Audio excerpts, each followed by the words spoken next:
پتھر سے ہو، خدا سے ہو یا پھر کسی سے ہو، آتا نہیں چین محبت کی یہ بہر۔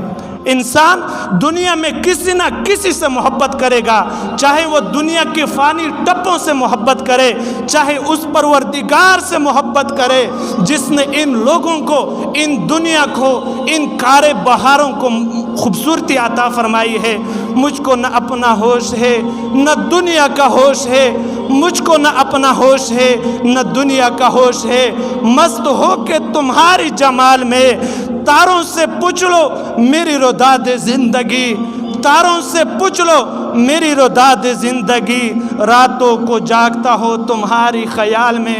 میرے بھائی دوستو، جن بندوں کا اللہ سے محبت ہوتی ہے وہ پوری رات بستروں پہ نہیں سوتے، بلکہ آخری رات کی آخری پہر میں اٹھ جاتے ہیں، اپنی زبانی اپنی پیشانی اللہ رب العزت کی دربار میں زمین کے اوپر ٹھیکتا ہے، اپنے رب کے ساتھ راز و نیاز کی باتیں کرتا ہے۔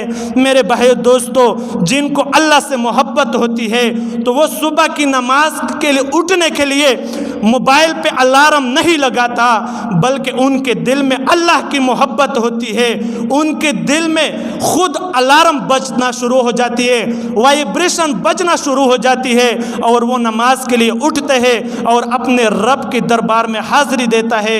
میرے بھائی دوستو، ہمیں چاہیے کہ ہم اپنے رب سے محبت کریں۔ جس نے بھی اپنے رب سے محبت کیا اللہ رب العزت اس کا قدردان بن جاتا ہے۔ وآخر دعوانا ان الحمد للہ رب العالمین۔